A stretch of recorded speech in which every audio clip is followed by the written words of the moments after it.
الدین الخالص.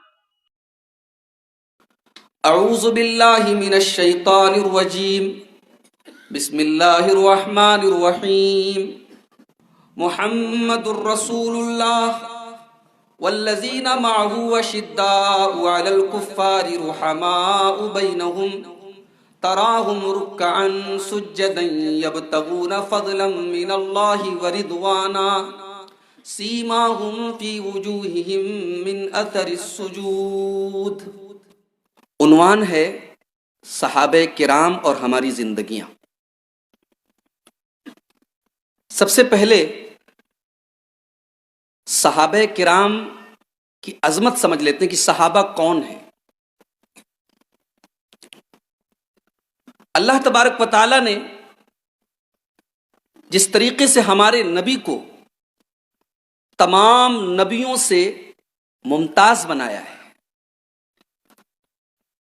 اسی طریقے سے اللہ تبارک و تعالیٰ نے ہمارے نبی صلی اللہ علیہ وسلم کو جو ساتھی دیے ہیں، جو کمپینینز دیے ہیں، جو صحابہ دیے ہیں، ویسے ساتھی کسی اور نبی کو نہیں ملے. اتنے جانثار، اتنے فداکار اور اپنے جان و مال کی قربانی دینے والے ساتھی کسی اور نبی کو نہیں. صحابہ کرام کیسے تھے، اس کا اندازہ آپ قرآن کریم کے 26ویں پارے کی ایک آیت سے لگائیے. اللہ تبارک و تعالی سورہ فتح کی آیت نمبر 29 میں، آیت نمبر 29 میں فرماتا ہے، محمد الرسول اللہ والذین معه اشداء علی الکفار رحماء بینہم. محمد صلی اللہ علیہ وسلم اللہ کے رسول ہیں. والذین معه، اور جو لوگ آپ کے ساتھ ہیں. یہاں جملے پر غور کیجیے گا، یہاں یہ نہیں کہا گیا وہ اصحابہ. اصحاب کا لفظ بھی استعمال ہو سکتا تھا، مگر اللہ نے اصحاب نہیں کہا. والذین معه and those who are with him، وہ لوگ جو آپ کے ساتھ ہیں. یہ جو والذین معه کے اندر جو طاقت ہے، وہ اصحابہ کے اندر وہ چیز پیدا نہیں ہو سکتی تھی. بھئی ہمارا ایک دوست ہے، ہو سکتا ہے کہ آج دوست ہے کل نہ رہے، آج ہمارے ساتھ اٹھتا بیٹھتا ہے، کل اٹھنا بیٹھنا بند کر دے. مگر اللہ نے فرمایا کہ نہیں، ہمارے نبی کے صحابہ زندگی کی آخری سانس تک اپنے نبی کے ساتھ تھے. والذین معہ، اور وہ لوگ جو نبی کے ساتھ تھے کیسے تھے؟ وہ اشداء علی الکفار، وہ اسلام کے دشمنوں کے لیے، وہ اللہ کے دشمنوں کے لیے بہت سخت تھے. جب دین کا معاملہ آ جائے، جب اسلام کا معاملہ آ جائے، جب شریعت کا معاملہ آ جائے، وہ کمپرومائز نہیں کرتے، وہ سمجھوتا نہیں کرتے، بہت سخت ہے. لیکن یہ سختی دین میں ہے. رحماء بینہم، ورنہ وہ آپس میں بڑے رحم دل ہیں، بڑے مروت والے ہیں، بڑے اخلاق والے ہیں. تراہم رکعا سجدا یبتغون فضلا من اللہ ورضوانا، وہ اتنے عبادت گزار ہیں کہ تم جب بھی ان کو دیکھو گے یا تو تمہیں رکوع کی حالت میں نظر آئیں گے یا سجدے کی حالت میں نظر آئیں گے. یہ نہیں کہا کہ نمازی ہیں، کہا جب دیکھو گے رکوع کی حالت میں نظر آئیں گے، جب دیکھو گے سجدے کی عالم میں نظر آئیں گے. اور ان کی نمازوں کا مقصد اپنے تقوی کی نمائش نہیں ہے، ان کی نیت کے اندر کوئی کھوٹ نہیں ہے. یبتغون فضلا من اللہ ورضوانا، وہ اللہ کو راضی کرنے والے، اخلاص والے لوگ ہیں، وہ اللہ کی رضا کے طالب ہیں. ان کی نیت میں سچائی ہے، ان کی نیت میں کوئی کھوٹ نہیں ہے. اچھا، ان کا وہ لک وائز کیسے ہیں؟ یہ تو ان کا باطن ہو گیا. ظاہر کیسا ہے؟ ان کا حلیہ کیسا ہے؟ وہ دکھتے کیسے ہیں؟ فرمایا سیماہم فی وجوہہم من اثر السجود، ان کی پہچان یہ ہے، ان کا چہرہ دیکھ کر تم پہچان لوگے یہ نبی کے صحابہ ہیں، کیونکہ ان کے چہروں پر سجدے کے نشان ہیں۔ سجدے کے نشان کا کیا مطلب؟ مفسرین نے لکھا ہے کہ سجدے کے نشان کا ایک مطلب تو یہ ہے کہ پیشانی پر سجدے کا نشان ہے، جو تقریباً ہر نمازی کو ہوتا ہے، اور ایک تفسیر یہ بھی کی ہے علماء نے کہ سجدے کے نشان ان کے چہروں پر ہونے کا مطلب یہ ہے کہ ان کو دیکھ کر کے پتہ چل جاتا ہے کہ یہ سجدہ کرنے والے توحید والے لوگ ہیں۔ ان کا چہرہ، ان کا حلیہ، ان کا ظاہر بتا دیتا ہے کہ یہ اللہ کا ماننے والا ہے، یہ اللہ کی بارگاہ میں سجدہ کرنے والا ہے۔ یہ ہے نبی کے صحابہ، اور نبی کے صحابہ ان کو یہ مقام حاصل ہے کہ قیامت تک آنے والے تمام لوگوں کے لیے معیار حق ہیں، وہ کسوٹی ہیں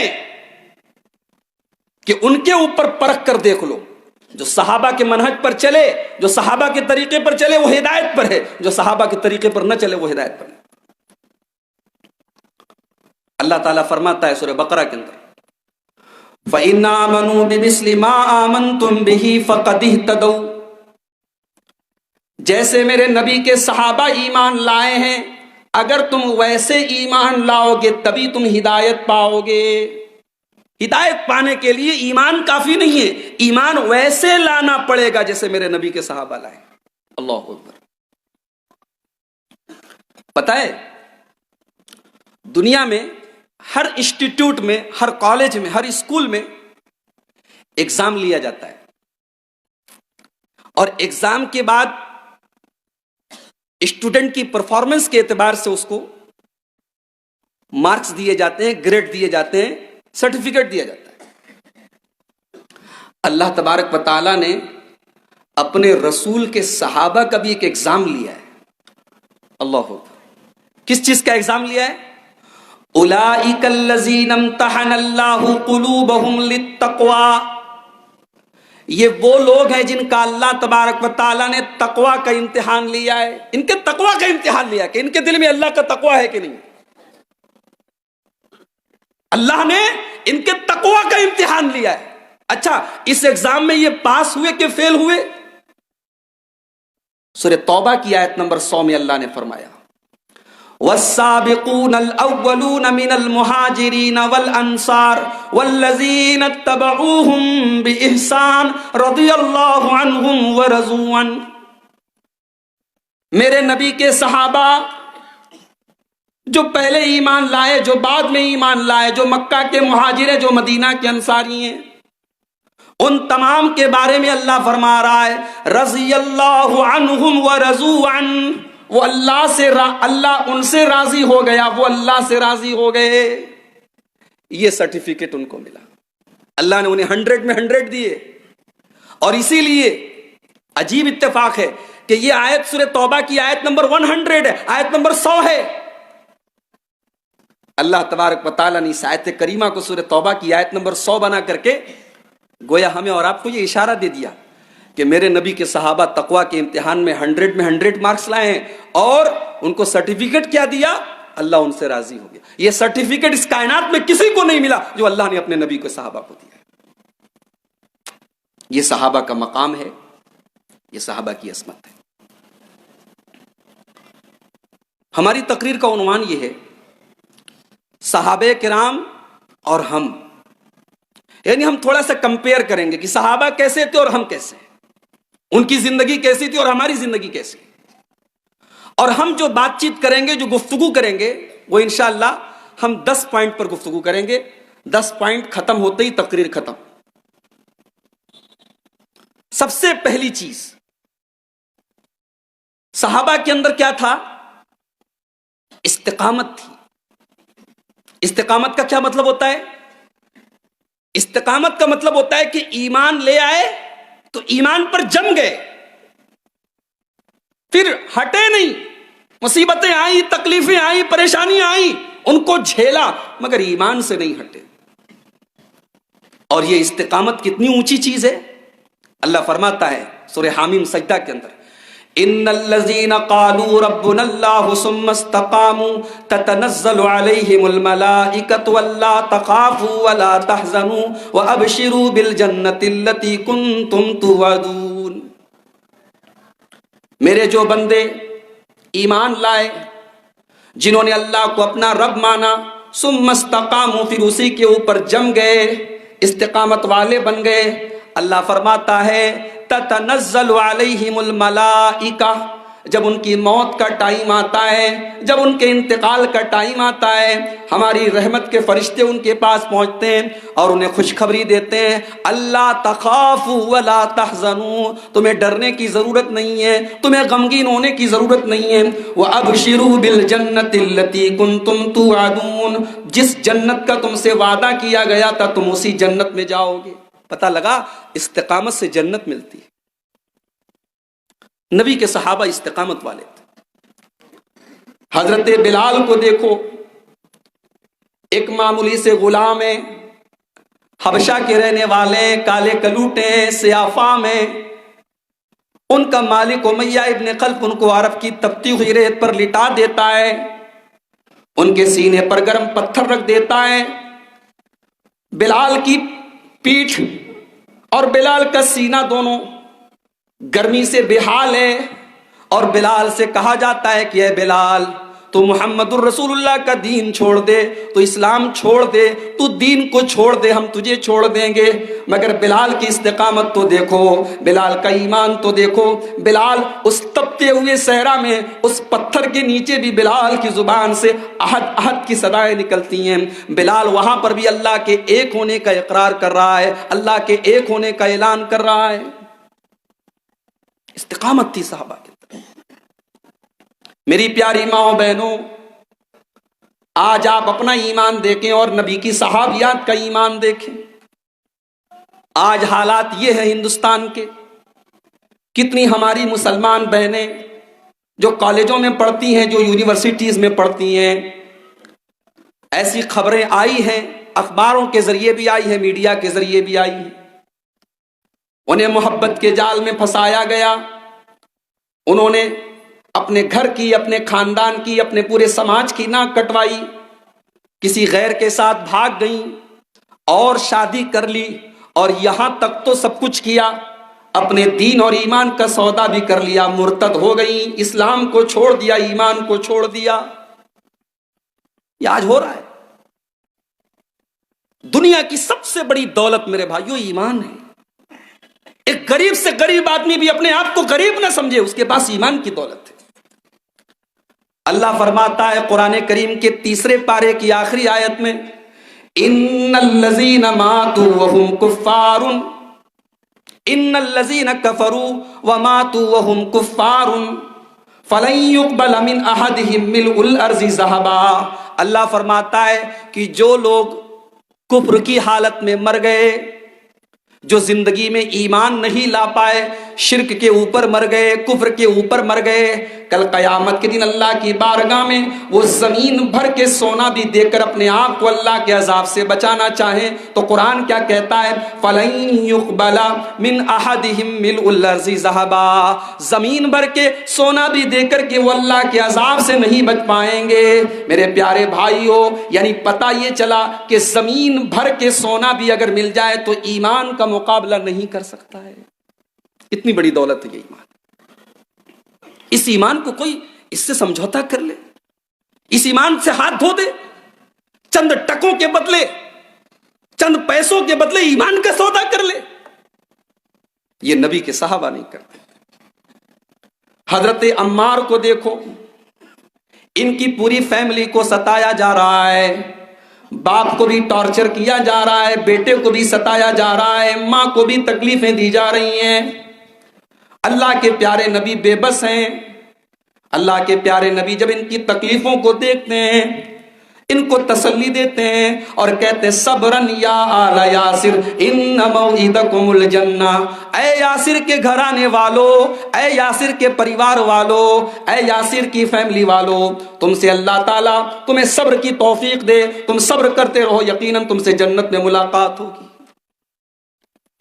میری پیاری ماں و بہنوں، حضرت عمار کی والدہ جن کا نام سمیہ تھا، ان کی دردناک شہادت کو کون بھول سکتا ہے؟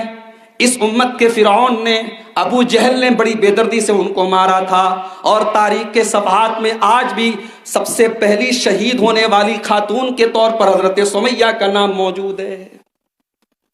استقامت تھی ان کے اندر، انہوں نے اللہ کو اپنا رب مانا، پھر جم گئے، پھر اس سے ہٹے نہیں۔ حضرت خبیب کو دیکھو، ان کو کچھ لوگوں نے دھوکے سے پکڑ لیا، اریسٹ کر لیا اور مکہ کے اندر جا کر بیچ دیا۔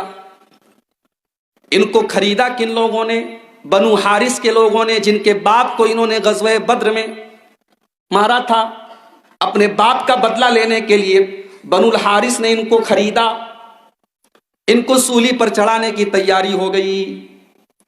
حضرت خبیب رضی اللہ تعالیٰ عنہ سولی پر چڑھنے سے پہلے کہتے ہیں، اے میرے قاتلوں، اے میرے دشمنوں، کیا تم مجھے 2 رکعت نماز پڑھنے کا موقع دو گے؟ کہا ٹھیک ہے، پڑھ لو۔ حضرت خبیب رضی اللہ تعالیٰ عنہ 2 رکعت نماز پڑھتے ہیں، اور حدیث کے الفاظ ہیں، تاریخ کے الفاظ ہیں، سیرت کی کتابیں بیان کر رہی ہیں کہ حضرت خبیب نے بڑی ہلکی 2 رکعت پڑھی، اور سلام پھیرنے کے بعد کہتے ہیں، اے مکہ والو، میں نے اس ڈر سے لمبی نماز نہیں پڑھی کہ کہیں تم یہ نہ سمجھو میں موت کے ڈر سے اپنی نماز کو لمبا کر رہا ہوں۔ پھر اللہ کی بارگاہ میں ہاتھ اٹھاتے اور کہتے ہیں، اللہم احصہم عددا واقتلہم بددا ولا تغادر منہم احدا۔ اے اللہ، یہ جو تیرے بندے کو آج سولی پہ چڑھا کے قتل کر رہے ہیں، اے اللہ تو ان کو شمار کر لے، ان کو کاؤنٹ کر لے، ان کو گن لے، اور اے اللہ ان سے ایک ایک کو چن چن کر کے اے اللہ ان کے انجام تک تو پہنچا دے۔ خبیب کو سولی پہ چڑھایا جا رہا ہے، اور خبیب کی زبان پر کیا الفاظ ہیں؟ صحیح بخاری کے اندر وہ الفاظ موجود ہیں۔ حضرت خبیب کہتے ہیں، وَلَسْتُ أُبَالِي حِينَ أُقْتَلُ مُسْلِمًا عَلَىٰ أَيِّ جَنبٍ كَانَ لِلَّهِ مَصْرَعِي۔ میں مسلمان ہوں، میں اللہ کی توحید والا ہوں، آج توحید کے لیے، ایمان کے لیے مجھے اللہ کی راہ میں قتل کیا جا رہا ہے، مجھے کوئی پرواہ نہیں، مجھے کوئی ڈر نہیں۔ وَذَاكَ فِي ذَاتِ الْإِلَٰهِ وَإِن يَشَاء يُبَارِكْ عَلَىٰ أَوْصَالِ شِلْوٍ مُمَزَّعِي۔ میں اللہ کی ذات کے لیے، اللہ کی توحید کے لیے اپنی جان دے رہا ہوں۔ اگر اللہ نے چاہا تو میری لاش کے ٹکڑوں میں بھی وہ برکت دے گا، میرے جسم کے ٹکڑوں میں بھی وہ برکت دے گا۔ حضرت خبیب کو بڑی بے دردی سے شہید کر دیا گیا، مگر ایمان سے کمپرومائز نہیں کیا میرے بھائی۔ یہ پہلا فرق تھا ہمارے اور صحابہ کے بیچ میں۔ ہم بھی ایمان والے، وہ بھی ایمان والے، مگر ہمارے ایمان میں ڈگمگاہٹ آ جاتی ہے، ہمارا ایمان مشکل حالات میں بہکنے لگتا ہے، ہمارے قدم بہکنے لگتے ہیں، مگر صحابہ کے قدم کبھی بہکے نہیں۔ ان الذین قالوا ربنا اللہ ثم استقاموا، وہ استقامت والے ہیں، انہوں نے اللہ کو رب مانا، اسی کے اوپر چل گئے۔ تو یہ پہلا پوائنٹ ہے جس میں صحابہ اور ہمارے بیچ میں بڑا فرق ہے۔ دوسری چیز جو صحابہ کو ہم سے ڈیفرنٹ کرتی ہے، الگ کرتی ہے، صحابہ صبر کرنے والے تھے۔ صبر کا نام ہم نے بہت سنا ہے، لیکن آج صبر کا مطلب بھی سمجھ لیجیے۔ صبر کا مطلب کیا ہوتا ہے؟ صبر کا ہم جو ایک کامن اور جنرل مطلب جو ہم صبر کا سمجھتے ہیں وہ یہ ہے کہ مصیبتیں آئیں، تکلیفیں آئیں، ہم برداشت کریں، یہ صبر ہے۔ بالکل یہ صبر ہے، مگر صبر اس سے بھی اونچی ایک چیز ہے میرے بھائی۔ صبر کہتے ہیں کہ نماز اگر کوئی بندہ پڑھ رہا ہے، وہ جمبو سر کا رہنے والا ہے، وہ کاروبار کے سلسلے میں احمد آباد گیا ہے، نڈیاڈ گیا ہے، سورت گیا ہے، واپی گیا ہے، نماز کا ٹائم ہے، وہ نماز نہیں چھوڑتا ہے، یہ بھی صبر ہے۔ جاڑے کا موسم ہے، ٹھنڈی ہوائیں چل رہی ہیں، ٹھنڈا ٹھنڈا پانی آ رہا ہے، اپنے گرم گرم بستر کو، نرم و نازک بستر کو چھوڑ کے جا کر کے اللہ کا بندہ حی علی الصلاۃ کی آواز پر، الصلاۃ خیر من النوم کی آواز پر اپنا بستر چھوڑتا ہے، اپنا آرام چھوڑتا ہے، اپنی نیند کو قربان کرتا ہے اور جا کر کے فجر کی نماز جماعت سے ادا کرتا ہے۔ میرے پیارے بھائیوں، یہ بھی صبر ہے۔ بے حیائی کا دور ہے، فیشن کا دور ہے، اپنے جسم کی نمائش کا دور ہے. ایک مسلمان عورت اپنے آپ کو پردے میں رکھتی ہے، اپنی شرم و حیا کی حفاظت کرتی ہے، اپنی شرمگاہ کی حفاظت کرتی ہے، اپنے آپ کو بدکاری سے بچاتی ہے. یہ بھی صبر ہے. بدکاری کے ماحول میں ایک نوجوان اپنے آپ کو غلط قسم کے افیئر سے بچاتا ہے، اپنے آپ کو زناکاری سے بچاتا ہے، بدکاری سے بچاتا ہے. یہ بھی صبر ہے. صبر 3 طرح کا ہوتا ہے. پہلا ہوتا ہے نیکی کے کاموں پر جمے رہنا، یہ بھی صبر ہے. دوسرا ہوتا ہے کہ گناہ کرنے کا موقع مل رہا ہے، گناہ کرنے کے تقاضے موجود ہیں، مگر آدمی اپنے آپ کو گناہ سے بچا لے، یہ بھی صبر ہے. اور تیسرا ہوتا ہے کہ مصیبت اور تکلیف آئے اور آدمی اللہ کا شکر ادا کرے اور صبر کرے، برداشت کرے، یہ بھی صبر ہے. اور صحابہ نے ان تینوں طریقے کا صبر کیا ہے. میں تینوں کا ایک ایک ایگزامپل دے کے بات آگے بڑھاتا ہوں. سب سے پہلا صبر کیا ہے؟ نیکی کے کاموں پر جمے رہنا، نیکی کے کاموں میں ریگولیرٹی، نیکی کے کاموں کو کنٹینیو کرنا. ایک حدیث پڑھتا ہوں، میری مائیں بہنیں غور سے سنیں. حدیث کی راویہ اللہ کے پیارے نبی صلی اللہ علیہ وسلم کی پیاری بیوی حضرت ام حبیبہ رضی اللہ تعالیٰ عنہ ہیں، جو حضرت امیر معاویہ کی بہن تھی.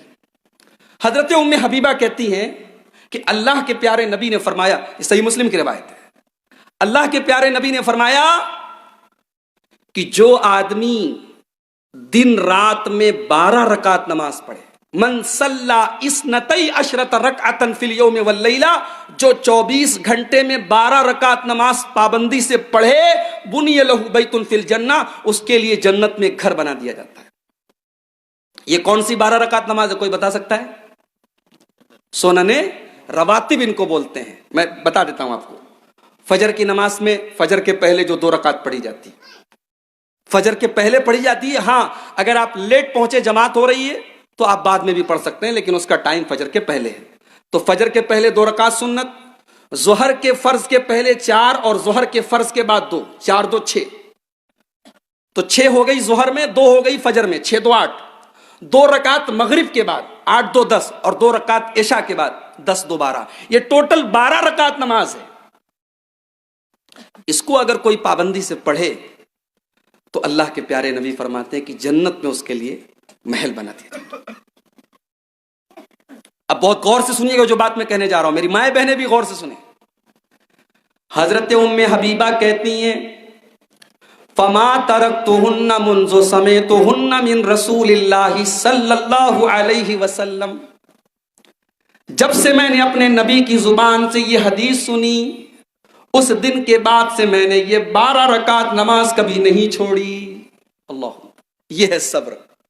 ایک عورت ہے، آج ہماری مائیں بہنیں فرض نماز میں بھی غافل ہیں، ان کے پاس ہزاروں بہانے، ہمیں یہ کرنا ہے، وہ کرنا ہے، کھانا بنانا ہے، کپڑے دھونا ہے، صفائی کرنا ہے، سارے زمانے کے کام انہی کو تو کرنا ہے. نبی کے زمانے میں عورتیں کام نہیں کرتی تھی.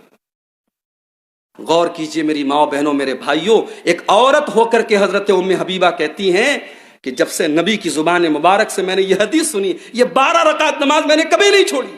اس کو کہتے ہیں صبر. اور ایک ہوتا ہے گناہ کرنے کا موقع ملے اور آدمی گناہ نہ کرے، یہ بھی صبر ہے. اس کا بھی ایک ایگزامپل دیتا ہوں صحابہ سے. ایک صحابی ہیں، ان کا نام ہے مرثد بن ابی مرثد، میم رے سے دال، مرثد. بہت الگ نام ہے، شاید آپ نے نام نہ سنا ہو، مرثد. تو حضرت مرثد رضی اللہ تعالیٰ عنہ ایک مرتبہ، یہ نوجوان تھے، ہٹے کٹے تھے، باڈی بلڈر تھے، یہ مکہ سے ایک قیدی کو جو دشمنوں کے قبضے میں تھا، اس قیدی کو چھڑا کر کے مدینہ جا رہے تھے. راستے میں ایک مکان کے پاس سے گزرے. چاندنی رات تھی، روشنی تھی. مکان کی کھڑکی سے ایک عورت جھانک رہی تھی. وہ عورت کوئی اور عورت نہیں تھی، ان کی دور جاہلیت میں ان کی محبوبہ تھی وہ عورت. اسلام لانے کے پہلے اس عورت کے ساتھ ان کا تعلق تھا. اس عورت کا نام عناق تھا. وہ عورت کھڑکی سے جھانک رہی تھی. اس نے دیکھا، ارے مرثد جا رہے ہیں. کہا کہ مرثد، کہا ارے تم عناق. اب وہ عورت رات کے سناٹے میں کہہ رہی ہے، بت اندن اللیلہ، آؤ، اکیلا گھر ہے، میں ہوں، تم ہیں، تنہائی ہے، آج کی رات ہمارے پاس رہو. غور کرو میرے نوجوان بھائیوں، وہ عورت حضرت مرثد کو گناہ کی دعوت دے رہی ہے اور کسی پولیس کا کوئی خطرہ نہیں، کسی کیمرے کا ڈر نہیں، کسی MMS کا ڈر نہیں، کسی ریکارڈنگ کا ڈر نہیں. اگر ڈر ہے تو صرف اور صرف اللہ کا ڈر. حضرت مرثد رضی اللہ تعالیٰ عنہ اس عورت کی اس دعوت کو ریجیکٹ کر دیتے ہیں اور جواب دیتے ہیں، یا عناق ان اللہ حرم الزنا. اے عناق، پہلے کی بات الگ تھی، پہلے میں مشرک تھا، کافر تھا، اب اسلام لا چکا ہوں، اب نبی کا کلمہ پڑھ چکا ہوں، اب اسلام کے اندر داخل ہو چکا ہوں. اے عناق، اسلام کے اندر، میرے نبی کی شریعت کے اندر، میرے نبی کے دین کے اندر زنا کرنا حرام ہے، بدکاری کرنا حرام ہے. اے عناق، میں تیری دعوت قبول نہیں کر سکتا. حدیث کے الفاظ ہیں، ترمذی کی روایت ہے، عورت نے جب یہ دیکھا کہ یہ میرے جھانسے میں نہیں آ رہا ہے، میرے جال میں نہیں پھنس رہا ہے، چلانے لگی، گاؤں والوں کو پکارنے لگی، دیکھو یہ تمہارے قیدی کو لے کر بھاگ رہا ہے. گاؤں والے اڑ جاتے ہیں اور حضرت مرثد کو کا پیچھا کرتے ہیں. حضرت مرثد کسی طریقے سے اپنی جان بچا کر مدینہ پہنچتے ہیں. گناہ کرنے کا موقع ملا مگر حضرت مرثد نے اپنے آپ کو بچا لیا. میرے بھائیوں، یہ ہوتا ہے صبر. اور صبر کی تیسری قسم کیا ہے؟ کہ مصیبتوں پر صبر کیا جائے. سب سے بڑی مصیبت کیا ہو سکتی ہے؟ سب سے بڑی مصیبت عام طور سے ہمارا کوئی بہت عزیز دنیا سے چلا جائے، کسی ماں کے سے اس کا بچہ بھی چھڑ جائے، یہ بہت بڑی تکلیف ہوتی ہے. میری پیاری ماں بہنوں، حضرت ام سلیم رضی اللہ تعالیٰ عنہ اللہ کے رسول صلی اللہ علیہ وسلم کی ایک صحابیہ ہیں. ان کا چھوٹا سا معصوم بچہ بیمار ہوتا ہے اور انتقال کر جاتا ہے. بہت غور سے سنیے گا، صبر کس کو کہتے ہیں یہ حضرت ام سلیم سے سیکھیے. بچے کا انتقال ہو گیا، بچے کے باپ گھر پر نہیں ہیں، سفر پہ گئے ہیں، شام کو آنے والے ہیں. ام سلیم اپنے گھر والوں سے کہتی ہیں، شام کو بچے کے باپ آئیں گے، ان کو کوئی موت کی خبر نہیں دے گا، میں دوں گی. ابو طلحہ جو بچے کے باپ ہیں، ام سلیم کے شوہر ہیں، شام کو جب گھر میں آتے ہیں سفر سے، آتے ہی پہلا سوال کرتے، میرا بچہ کیسا ہے؟ ام سلیم کہتی ہیں کہ آپ کا بچہ پہلے سے زیادہ آرام سے، سکون سے. اس کے بعد اپنے شوہر کو کھانا لا کر دیتی ہیں، شوہر کھانا کھاتا ہے اور حدیث کے الفاظ ہے، مسلم کی روایت ہے، ثم تزینت لہو، پھر حضرت ام سلیم اپنے شوہر کے لیے سجتی ہیں، سنورتی ہیں، اچھے کپڑے پہنتی ہیں، یا آج کی زبان میں ہم کہہ لیں کہ میک اپ کرتی ہیں.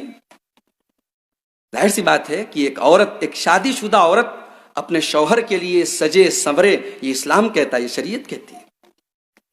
حضرت ام سلیم اپنے شوہر کے لیے سجتی ہیں، سنورتی ہیں. غور کرو میری پیاری ماں بہنوں، بچے کی لاش گھر میں پڑی ہوئی ہے، دونوں میاں بیوی کی ملاقات ہوتی ہے.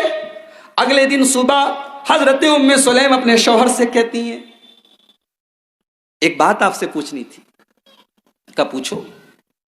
کا پوچھنا یہ تھا کہ اگر ہم نے کسی سے سامان ادھار لیا ہے، امانت کے طور پہ لیا ہے، اور جس کا سامان ہے وہ واپس مانگ رہا ہے، تو دے دینا چاہیے یا اس میں کچھ تکلیف محسوس کرنی چاہیے؟ کہا ارے نہیں، جس کا سامان ہے دے دینا چاہیے.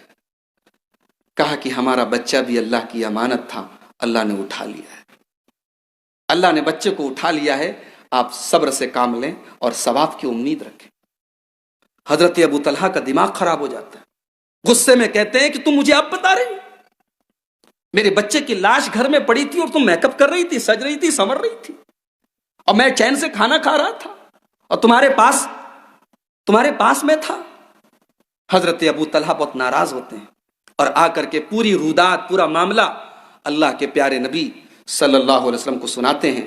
اللہ کے پیارے نبی حضرت ام سلیم کی تعریف کرتے ہیں اور کہتے ہیں انہوں نے بہت مثالی اور آئیڈیل صبر سے کام لیا ہے. اس کو صبر کہتے ہیں میرے بھائی. آج صبر کی یہ تینوں قسمیں ہمارے اندر نہیں ہیں. ہمارے کتنے نوجوان ہیں، تقریر سنے نماز کے اوپر، نماز کی پابندی شروع کر لی، پھر کچھ بے نمازیوں کے ساتھ اٹھنے بیٹھنے لگے، نماز چھوٹ گئی. کتنے ہمارے نوجوان ساتھی ہیں کہ گناہ کرنے کے موقع کی تلاش میں رہتے ہیں. گناہ کا موقع ملے اور گناہ سے بچ جائیں وہ الگ بات ہے، گناہ کے موقع کی تلاش میں ہے آج کا ہمارا نوجوان ساتھی. یہ فرق ہے ہمارے اور صحابہ کے بیچ میں کہ وہ گناہ کا موقع بھی ملتا تھا تو گناہ سے اپنے آپ کو بچا لیتے تھے، کیونکہ دنیا کا کوئی کیمرہ دیکھ رہا ہو نہ دیکھ رہا ہو، اللہ کا کیمرہ 24 گھنٹے آن ہے، اللہ کی ریکارڈنگ 24 گھنٹے آن ہے اور اللہ کو ہمیں حساب دینا ہے. تو یہ فرق ہے، یہ دوسرا فرق ہے ہمارے اور صحابہ کے بیچ میں. نمبر 3، صحابہ اور ہمارے بیچ میں تیسرا ڈیفرنس اور تیسرا فرق یہ ہے کہ صحابہ کرام علم کے متلاشی تھے. شریعت کا علم حاصل کرنے کے لیے ان کے اندر تڑپ تھی. آج وہ تڑپ ہمارے اندر نہیں ہے میرے بھائی. آج ہمارے علاقے میں علماء آتے ہیں دین سکھانے کے لیے، ہم سیکھنا نہیں چاہتے. ہم مسجد کے امام صاحب اگر کام کی باتیں مسجد میں بتا رہے ہیں، درس دے رہے ہیں، کوئی سکھا رہے ہیں کوئی چیز، ہم 5 منٹ نکال کر کے دین سیکھنا نہیں چاہتے. صحابہ کرام سیکھتے بھی تھے اور عمل بھی کرتے تھے. حضرت علی رضی اللہ تعالیٰ عنہ فرماتے ہیں کہ اللہ کے نبی کے صحابہ اللہ کے پیارے نبی سے 10 آیتیں سیکھتے تھے. 10 آیتیں سیکھتے تھے، لا یجاوزوہن، اور 10 آیتوں سے 11ویں آیت پر نہیں بڑھتے تھے. 10 آیتیں پہلے سیکھتے تھے، ان کو یاد کرتے تھے، حتی یعملوا بہن، اور پھر ان کے اوپر عمل کرتے تھے. صحابہ علم اور عمل دونوں ساتھ میں کرتے تھے. اور صحابہ کے اندر اپنے نبی سے سیکھنے کی بڑی تڑپ تھی.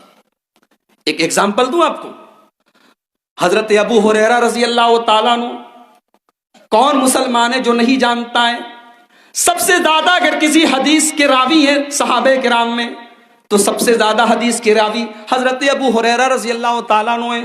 وہ اللہ کے نبی کے پاس آتے ہیں، بخاری اور مسلم کی روایت ہے، اور سوال کرتے ہیں، اے اللہ کے پیارے نبی، من اسعد الناس بشفاعتک یوم القیامہ، اے اللہ کے رسول وہ کون خوش نصیب ہوگا جس کو قیامت کے دن آپ کی شفاعت ملے گی؟ وہ کون خوش نصیب ہے جس کی آپ شفاعت کریں گے؟ اللہ کے پیارے نبی جواب دیتے ہیں، اے ابو ہریرہ، مجھے یقین تھا کہ یہ سوال سب سے پہلے تم ہی کرو گے، لما رأیت من حرصک علی الحدیث، اس لیے کہ اے ابو ہریرہ تمہارے اندر حدیث کو سیکھنے کی تڑپ موجود ہے. اللہ اکبر. اللہ کے نبی اپنے صحابی کی تعریف کر رہے ہیں کہ تیرے اندر حدیث کو سیکھنے کی تڑپ ہے. اللہ وہ تڑپ ہم سب کے دلوں میں پیدا کرتے ہیں، حدیث کو سیکھنے کی تڑپ ہے. اس سے ایک مسئلہ یہ بھی پتا چلا کہ مسلمان کے گھر میں حدیث کی کتابیں ہونی چاہیے، اس کو حدیثیں بھی یاد ہونی چاہیے. مسلمان عورت کو حدیثیں یاد ہونی چاہیے، حدیث کی تڑپ ہونی چاہیے مسلمان کے اندر. کہا کہ اے ابو ہریرہ تیرے اندر حدیث کی تڑپ ہے. اور اس کے بعد آپ نے جواب دیا کہ قیامت کے دن وہ خوش نصیب آدمی جس کو میری شفاعت ملے گی وہ کون ہوگا؟ من قال لا الہ الا اللہ خالصا من قبل نفسہ، جو دل کی گہرائی سے لا الہ الا اللہ پڑھے گا، جو توحید والا ہوگا، جو توحید پر جس کا خاتمہ ہوگا، اسی کو قیامت کے دن میری شفاعت ملے. تو صحابہ علم کے متلاشی. ابھی آپ نے آیت الکرسی پر پوری تقریر سنی ہمارے فاضل دوست سے شیخ عتیق الرحمان صاحب سے. آیت الکرسی کے بارے میں وہ مشہور روایت، مجھے معلوم نہیں مولانا نے بیان کی کہ نہیں، وہ بخاری کی جو روایت ہے کہ حضرت ابو ہریرہ رضی اللہ تعالیٰ عنہ صدقۃ الفطر میں جو اناج آتا تھا اس اناج کی دیکھ بھال کر رہے تھے. شیطان ایک چور کے بھیس میں آیا اور اناج چورانے لگا. اس سے ایک سبق یہ ملا کہ شیطان چوری بھی کرتا ہے، شیطان ہمارے مال پر ہاتھ بھی صاف کر سکتا ہے. تو وہ اناج چورا رہا تھا، حضرت ابو ہریرہ نے پکڑا، کہا کیا کر رہے ہو تم؟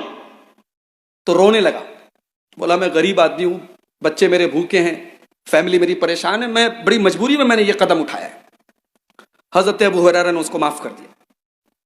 دوسرے دن پھر آیا، اس کا ہاتھ پکڑا، کہا کہ آج میں تجھے اللہ کے رسول کے پاس لے کے جاؤں گا. کہا نہیں ایسا مت کرو.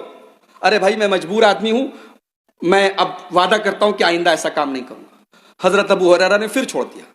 تیسرے دن پھر آیا اور اللہ کے پیارے نبی کے پیارے صحابی حضرت ابو ہریرہ نے پھر اس کو پکڑا اور کہا کہ آج تو یقیناً میں تجھے اللہ کے رسول صلی اللہ علیہ وسلم کے پاس لے کے جاؤں گا. تو اس نے کہا کہ اے ابو ہریرہ تم مجھے چھوڑ دو، میں تمہیں ایک کام کی بات بتاتا ہوں. کہا کہ بتاؤ گے؟ کہاں بتاؤں گا. چھوڑ دیا. کہا بتاؤ. کہا کہ جب تم رات میں بستر پہ سونے جاؤ تو آیت الکرسی پڑھ لیا کرو. آیت الکرسی اگر تم پڑھ کے بستر پہ سو گے تو رات بھر اللہ تبارک و تعالیٰ کی طرف سے ایک حفاظت کرنے والا تمہاری حفاظت کرے گا. حدیث کے الفاظ ہے، بخاری کی روایت ہے، راوی کہتے ہیں کہ کانو احرص الناس علی الخیر، صحابہ اچھی باتوں کے، نیکی کی باتوں کے بڑے حریص تھے، بڑی طلب تھی ان کے اندر. شیطان ہے وہ چور شیطان تھا. اس چور نے کہا کہ میں تمہیں کام کی بات بتاؤں گا، علم کی بات بتاؤں گا. تو علم کی بات سیکھنے کے لیے حضرت ابو ہریرہ نے اس کو چھوڑ دیا. اور صبح کو جب اللہ کے نبی صلی اللہ علیہ وسلم کے پاس آ کے پورا واقعہ سنایا تو اللہ کے نبی نے فرمایا ابو ہریرہ جانتے ہو وہ کون تھا؟ وہ شیطان تھا، لیکن اس نے جو بات بتائی ہے بالکل پرفیکٹ بتائی ہے، اس نے صحیح بات بتائی. تو صحابہ ایسے تھے، وہ علم کے ساتھ ساتھ عمل کے متلاشی تھے. ایک ہم لوگ ہیں، تقریر سنتے دو گھنٹہ تقریر سنتے ہیں، لیکن ایک کان سے سنتے دوسرے کان سے اڑا دیتے ہیں. یا تو سیکھتے ہی نہیں ہیں، اور اگر سیکھتے ہیں تو عمل نہیں کرتے. صحابہ کرام کے اندر علم اور عمل دونوں تھا. تو یہ تیسرا ڈفرنس ہے جو ہمارے اور صحابہ کے بیچ میں تھا. نمبر 4، صحابہ کے اور ہمارے بیچ میں چوتھا ڈفرنس اور چوتھا فرق یہ ہے میرے پیارے ساتھیوں کہ صحابہ کرام حلال اور حرام کی بڑی پرواہ کرتے تھے. اس لیے کہ انہوں نے اللہ کے نبی کی زبان سے سنا تھا کہ حرام کھانے والے کی دعائیں قبول نہیں ہوتی. مسلم شریف کی روایت ہے، اللہ کے پیارے حبیب فرماتے ہیں صلی اللہ علیہ وسلم کہ ایک آدمی بہت لمبا سفر کر کے آتا ہے اور اللہ کی بارگاہ میں ہاتھ اٹھا کے لمبی لمبی دعائیں کرتا ہے. وَمَطْعَمُهُ حرام، لیکن اس کا کھانا حرام کمائی کا ہوتا ہے. وَمَشْرَبُهُ حرام، اس کا پانی حرام کمائی کا ہوتا ہے. وَمَلْبَسُهُ حرام، اس کا کپڑا حرام کمائی کا ہوتا ہے. وَغُذِّيَ بِالْحَرام، اس کی پرورش حرام کمائی سے ہوتی ہے. اللہ کے پیارے حبیب فرماتے ہیں فَأَنَّا يُسْتَجَابُ لِذَلِكَ، ایسے حرام خور کی دعا کہاں سے قبول ہوگی؟ حرام خور کی دعا نہیں قبول ہوتی. صحابہ یہ بات جانتے تھے، اس لیے صحابہ حرام سے بچتے تھے. بخاری شریف کے اندر یہ حدیث موجود ہے، حضرت ابو بکر صدیق کا ایک غلام آتا ہے اور ایک مٹھائی لاتا ہے. گجرات والے تو مٹھائی بہت کھاتے ہیں نا، کھانے کے پہلے ہی مٹھائی کھلا دیتے ہیں. مٹھائی لے کے آیا غلام اور حضرت ابو بکر صدیق کو مٹھائی پیش کی. حضرت ابو بکر صدیق نے کھا لی. پھر وہ غلام کہتا ہے کہ اے ابو بکر، اے میرے آقا، یہ جو مٹھائی آپ نے کھائی ہے معلوم ہے کیسی مٹھائی ہے؟ کہا کیسی ہے؟ کہا کہ میں دور جاہلیت میں کہانت کرتا تھا. کہانت کا مطلب میں لوگوں کی کا بھوشیہ بتاتا تھا، لوگوں کو ان کا فیوچر بتاتا تھا ان کی ہاتھ کی ریکھا وغیرہ دیکھ کر کے. تو میں ایسے ہی دھوکہ دیتا تھا، تو ایک میرا پرانا مرید مل گیا، وہی مٹھائی لے کے آیا تو وہ مٹھائی میں نے آپ کو دی ہے. حدیث کے الفاظ ہیں فقاء کل شیء فی بطنہ، حضرت ابو بکر نے پورا جتنی مٹھائی کھائی تھی پوری الٹی کر دی. پورا اپنے پیٹ میں جتنا کچھ سب الٹ دیا، الٹی کر دی انہوں نے. یہ صحابہ کی احتیاط تھی. حرام سے ہی نہیں، صحابہ کرام ڈاؤٹ والی چیزوں سے بھی بچتے تھے، اس لیے کہ انہوں نے اپنے نبی کی زبان مبارک سے یہ سنا تھا. اللہ کے پیارے حبیب صلی اللہ علیہ وسلم فرماتے ہیں الحلال بین والحرام بین، حلال بالکل کلیئر ہے، حرام بالکل کلیئر ہے. وبینہما امور مشتبہات، اور کچھ چیزیں ایسی ہیں جو ڈاؤٹ والی ہیں، جو شک والی ہیں. اللہ کے پیارے نبی فرماتے ہیں فمن اتقى الشبہات، جو ڈاؤٹ والی چیزوں سے بچ گیا، جو شک والی چیزوں سے بچ گیا، اس کا دین سیف ہے، اس کا اسلام سیف ہے. تو صحابہ کرام ڈاؤٹ والی چیزوں سے بھی بچتے تھے. اور ایک بات بتاؤں آپ کو، حرام کمائی سے جس جسم کی پرورش کی جائے وہ جنت میں نہیں جا سکتا.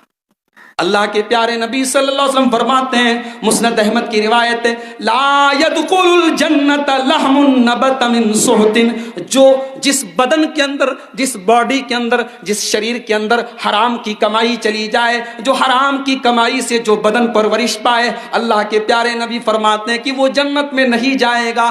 النار اولا به، وہ جہنم کا حقدار ہے، وہ جہنم میں جائے گا. اسی لیے اللہ کے نبی چھوٹے چھوٹے بچوں کو بھی حرام کیا ہے حلال کیا ہے بتاتے تھے. آج کا مسلمان سود کھاتا ہے، آج کا مسلمان بیاج کھاتا ہے، آج کا مسلمان سٹے بازی میں شامل ہوتا ہے. میرے پیارے ساتھیوں، یہی فرق ہے ہمارے اور صحابہ کے بیچ میں. وہ حلال اور حرام کی تمیز کرتے تھے، اور ہم صرف پیسہ ہمارے پاس آنا چاہیے، حلال ہے کہ حرام ہے اس سے ہمیں کوئی مطلب نہیں. اللہ کے نبی صلی اللہ علیہ وسلم کے نواسے حضرت حسن رضی اللہ تعالیٰ مسجد میں زکوٰۃ کی کچھ کھجور آئی ہے، صدقہ کی کچھ کھجور آئی ہے، مسجد میں رکھی ہوئی ہے. حضرت حسن رضی اللہ تعالیٰ 4-5 سال کے بچے ہیں، مسجد میں موجود ہیں، ایک کھجور اٹھا کے زمین پر سے منہ میں ڈالنے لگتے ہیں. ابھی منہ میں ڈالا نہیں ہے، منہ کے پاس لے کے گئے ہیں. اللہ کے نبی کی نظر پڑ گئی کہ میرا نواسا زکوٰۃ کی کھجور منہ میں ڈال رہا ہے، صدقہ کی کھجور منہ میں ڈال رہا ہے. اللہ کے نبی اس 4 سال کے بچے سے کہتے ہیں کک کک، تھوک دے بیٹا، تھوک دے. اللہ کے پیارے نبی اپنے نواسے سے کہتے ہیں تھوک دے، اور کہتے ہیں اما شعرتا انا لا ناکل الصدقہ، میرے بچے، میرے نواسے، کیا تجھے پتہ نہیں ہے کہ صدقہ ہمارے لیے حرام ہے، زکوٰۃ ہم نہیں کھاتے، صدقہ نہیں کھاتے، اس کو تھوک دے. اللہ کے پیارے نبی صلی اللہ علیہ وسلم 4 سال کے بچے کو میرے بھائیوں حلال سکھا رہے ہیں، حرام بتا رہے ہیں کہ حرام کیا ہے، حلال کیا ہے. یہ فرق ہے ہمارے اور صحابہ کے بیچ. نمبر 5، صحابہ کرام کے اور ہمارے درمیان 5واں فرق یہ ہے میری پیاری ماؤں بہنوں کہ صحابہ کرام کے اندر ان کی سوسائٹی میں پردہ تھا، ان کی سوسائٹی میں شرم و حیا تھی. اور کیوں نہ ہو، اللہ کے پیارے نبی صلی اللہ علیہ وسلم فرماتے ہیں ان اللہ حیی ستیر، اللہ تبارک و تعالی حیا والا ہے، اللہ تبارک و تعالی پردہ ڈالنے والا ہے اور پردہ کرنے کو اور حیا کرنے کو پسند کرتا ہے. صحابہ کی سوسائٹی میں زناکاری نہیں تھی، حیا تھی. ان کی عورتوں کیا پردہ تھا. اللہ کے پیارے نبی مسجد سے نکل رہے ہیں. نبی کے زمانے میں مسجد میں مرد بھی آتے تھے، عورتیں بھی آتی تھی. عورتیں مسجد سے نکل رہی ہیں، مرد حضرات بھی نکل رہے ہیں، عورتیں بھی نکل رہی ہیں.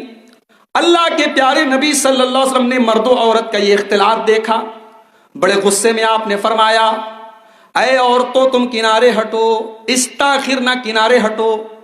فَإِنَّهُ لَيْسَ لَكُنَّ أَن تَحْقُقْنَ الطَّرِيقَ، اے عورتوں تم بیچ راستے میں سے نہ چلا کرو، تم بیچ راستے میں سے مردوں سے سٹ کر اور مردوں کے پاس سے نہ چلا کرو، تم کنارے سے چلا کرو. علیکن بحافات الطریق، اے مسلمان عورتوں تم کنارے سے چلا کرو. حضرت عائشہ فرماتی ہیں، حدیث کے الفاظ ہیں، حضرت عائشہ فرماتی ہیں کہ نبی کی زبان مبارک سے جب مسلمان عورتوں نے سن لیا کہ عورت کو کنارے سے چلنا چاہیے، اس دن کے بعد سے فَكَانَتِ الْمَرْأَةُ تَلْتَصِقُ بِالْجِدَارِ، عورتیں اتنا کنارے سے چلتی تھیں کہ ان کے کپڑے کبھی کبھی دیوار میں سٹ جایا کرتے تھے، دیوار میں چپک جایا کرتے تھے. اللہ اکبر، یہ شرم و حیا تھی، یہ پردہ تھا. آج کی ہماری پڑھی لکھی بہنیں کہتی ہیں ارے یہ پردہ وردہ کیا ہوتا ہے، اصل پردہ تو دل کا پردہ ہے، آدمی کا دل صاف ہونا چاہیے. عورت کوئی ضروری تھوڑی ہے کہ نقاب میں ہو، پردے میں. میری پیاری ماؤں بہنوں، اگر پردے کا مطلب دل کا پردہ ہے تو میں آپ سے سوال کرنا چاہتا ہوں کہ جب پردے کی آیت نازل ہوئی، سورہ احزاب کے اندر جب پردے کی آیت نازل ہوئی تو اللہ تعالیٰ نے اپنے رسول کے صحابہ سے فرمایا فَاسْأَلُوهُنَّ مِنْ وَرَاءِ حِجَابٍ، اپنے رسول کے صحابہ سے فرمایا کہ جب تم نبی کے گھر جایا کرو اور تمہیں نبی کی عورتوں سے کوئی سامان مانگنا ہو تو پردے کی آڑ سے مانگا کرو. ذَالِكُمْ أَطْهَرُ لِقُلُوبِكُمْ وَقُلُوبِهِنَّ، اللہ فرماتا ہے کہ پردہ ہی کے اندر تمہاری بھی صفائی ہے اور ان کی بھی صفائی ہے. یعنی قرآن ہمیں یہ بتا رہا ہے کہ پردہ کرنے سے ہی صفائی ہے، پردہ کے بغیر صفائی نہیں ہے. اور میں پوچھتا ہوں اگر دل صاف ہونے کا مطلب یہ ہے کہ عورت پردہ نہ کرے تو میری ماؤں بہنوں مجھے بتاؤ کہ صحابہ کرام سے زیادہ صاف ستھرا دل کس کا ہو سکتا ہے، اور نبی پاک صلی اللہ علیہ وسلم کی بیویوں سے زیادہ پاک دامن عورتیں کون سی ہو سکتی ہیں؟ مگر قرآن نے ان کو بھی پردہ کرنے کا حکم دیا ہے. اسی لیے اگر آپ غور کریں، آج فجر کی نماز میں میرا درس تھا نڈیاڈ میں، لاکھی مسجد میں، تو میں نے قرآن کریم کی 3 آیتیں پڑھی تھی. سورہ نور کی آیت نمبر 30، 31، 32، 30، 31، 32. قرآن کی 3 آیتوں پر اگر عمل کر لیا جائے سماج سے ہر طریقے کی زناکاری اور بدکاری دور ہو جائے گی. کون سی ہیں قرآن کی 3 آیتیں؟ سورہ نور کی آیت نمبر 30 میں اللہ کہتا ہے قُل لِّلْمُؤْمِنِينَ يَغُضُّوا مِنْ أَبْصَارِهِمْ وَيَحْفَظُوا فُرُوجَهُمْ ذَلِكَ أَزْكَىٰ لَهُمْ. اے نبی آپ ایمان والے مردوں سے کہہ دو کہ وہ اپنی نگاہوں کو پست رکھیں، نگاہوں کو نیچی رکھیں اور اپنی شرمگاہ کی حفاظت کریں، اسی میں ان کی صفائی ہے. یعنی اگر ہم یہ چاہتے ہیں کہ ہم زناکاری سے بچیں، ہماری شرمگاہوں کی حفاظت ہو، تو نگاہوں کی حفاظت سب سے پہلا اسٹیپ ہے، سب سے پہلا قدم ہے، ہمیں نگاہوں کی حفاظت کرنی ہے۔ اس کے بعد اللہ ایمان والی عورتوں سے کہہ رہا ہے وَقُلْ لِلْمُؤْمِنَاتِ يَغْضُضْنَ مِنْ أَبْصَارِهِنَّ، اور اے ایمان والی عورتوں تم اپنی نگاہوں کو نیچی رکھو، وَيَحْفَظْنَ فُرُوجَهُنَّ، اور تم بھی اپنی شرمگاہوں کی حفاظت کرو، وَلَا يُبْدِينَ زِينَتَهُنَّ، اور تم اپنی زیب و زینت کو، اپنے بدن کو، اپنے شریر کو، اپنے جسم کو تم دوسروں کے سامنے ظاہر نہ کرو، یعنی پردہ کرو۔ پتہ چلا کہ سماج سے زناکاری کو ختم کرنا ہے تو مرد کو اپنی نگاہ نیچی رکھنی ہوگی، عورت کو اپنی نگاہ نیچی رکھنی ہوگی، عورت کو پردہ کرنا پڑے گا۔ اور تیسرا کام کیا کرنا ہوگا؟ آیت نمبر 32 میں اللہ فرماتا ہے سورہ نور کی وَأَنْكِحُوا الْأَيَامَ مِنْكُمْ وَالصَّالِحِينَ مِنْ عِبَادِكُمْ وَإِمَائِكُمْ، شادی کی عمر ہو جائے تو لڑکا لڑکی کی شادی کر دی جائے، شادی میں لیٹ نہ کیا جائے، شادی کو رسم و رواج سے بھاری بھرکم نہ بنایا جائے، شادی کو ہلکا اور آسان کر کے صحیح عمر میں شادی کر دی جائے۔ اگر یہ تینوں آیتوں پر، ان تینوں آیتوں پر میرے بھائیوں اگر عمل ہم شروع کر دیں تو یقیناً سماج سے زناکاری اور بدکاری ختم ہو سکتی۔ تو صحابہ کرام کی سوسائٹی میں شرم و حیا تھی، پردہ تھا۔ اسی لیے اللہ کے پیارے نبی صلی اللہ علیہ وسلم کی پیاری بیوی حضرت عائشہ کہتی ہیں نعم النساء نساء الانصار لا يمنعهن الحیاء ان يتفقهن فی الدین، انصار کی عورتیں بڑی شرمیلی ہوتی تھی، بڑی حیا والی ہوتی تھی، مگر دین کا مسئلہ آتا تھا، دین کی باتیں نبی سے پوچھنے کے لیے آتی تھی تو شرم حیا بھول جاتی تھی، یعنی دین کے معاملے میں نہیں شرماتی تھی۔ اگر کوئی شریعت کا مسئلہ ہے تو اللہ کے نبی صلی اللہ علیہ وسلم کے پاس آ کر پوچھتی تھی، ورنہ انصار کی عورتیں بہت شرمیلی اور حیا والی تھی۔ آج مجھے معاف کیجئے میری پیاری ماؤں بہنوں، میرے بھائیوں، آج ہمارے سماج سے وہ حیا رخصت ہو گئی، نہ مردوں کے اندر حیا ہے نہ عورتوں کے اندر حیا ہے۔ اور جس سماج میں بے حیائی آ جائے، جس سماج میں عریانیت آ جائے، جس سماج میں ولگیرٹی آ جائے، اس سماج میں پھر بدکاری پھیلتی ہے۔ ہمارے پیارے نبی صلی اللہ علیہ وسلم جن کا ہم کلمہ پڑھتے ہیں، جن سے ہم محبت کرتے ہیں، ہمارے نبی تو اتنی شرم و حیا والے تھے۔ حدیث کے الفاظ ہیں، حضرت انس ابن مالک کہتے ہیں، حضرت ابو سعید خدری کہتے ہیں کان اشد حیاء من العذراء، اللہ کے پیارے نبی ایک کنواری لڑکی سے زیادہ شرم و حیا والے تھے۔ اللہ اس پردے کو، اس شرم و حیا کو جو صحابہ کرام کے سماج میں تھی، اللہ تبارک و تعالی ہمارے سماج میں بھی اس کو نافذ کر دے اور ہمیں اس کو نافذ کرنے کی توفیق نصیب فرمائے۔ تو یہ پانچواں فرق ہے ہمارے اور صحابہ کے بیچ۔ نمبر 6، صحابہ کرام کو ہم سے ڈیفرنٹ کرنے والی چھٹی چیز میرے پیارے ساتھیوں، صحابہ کرام کے اندر دین کے لیے قربانی دینے کا جذبہ تھا۔ ایک ہم لوگ ہیں، ہم دین کے لیے اپنی خواہشات کو قربان نہیں کر پاتے، صحابہ نے اپنی ضرورتوں کو قربان کر دیا۔ اللہ قرآن میں کہتا ہے وَيُؤْثِرُونَ عَلَىٰ أَنفُسِهِمْ وَلَوْ كَانَ بِهِمْ خَصَاصَةٌ، میرے نبی کے صحابہ اللہ کے دین کے لیے، اسلام کے لیے اپنی ضرورتوں کو بھی قربان کر دیتے تھے۔ خواہشات تو بہت دور کی بات، ایک ہوتی ہے انسان کی ضرورت۔ صحابہ کرام وہ لوگ ہیں کہ انہوں نے دین کے لیے، اسلام کے لیے اپنی ضرورتوں کو بھی قربان کر دیا۔ مہمان، نبی کا مہمان گھر میں آیا تو خود بھوکے رہ گئے لیکن مہمان کو کھانا کھلا کے لوٹایا، یہ نبی کے صحابہ کا کردار ہے۔ اسلام کے لیے انہوں نے اپنا سب کچھ قربان کر دیا۔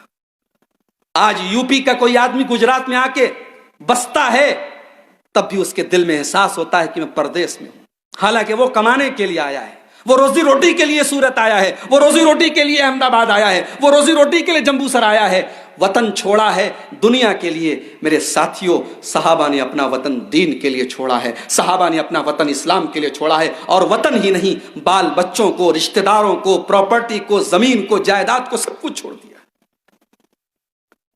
اللہ کے رسول کے ایک صحابی ہیں حضرت صہیب رومی رضی اللہ تعالیٰ، یہ بچپن میں غلام تھے، مکہ میں آئے تھے، چھوٹے سے تھے، مکہ میں پلے بڑے، جوان ہوئے، پھر کاروبار کیا، بہت پیسے کمائے، بعد میں اسلام لے آئے۔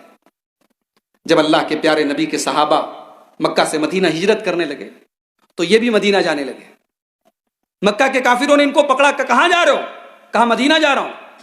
کہا اچھا، یہ سارا سامان اور بوریا بستر سب لے کے جا رہے ہو؟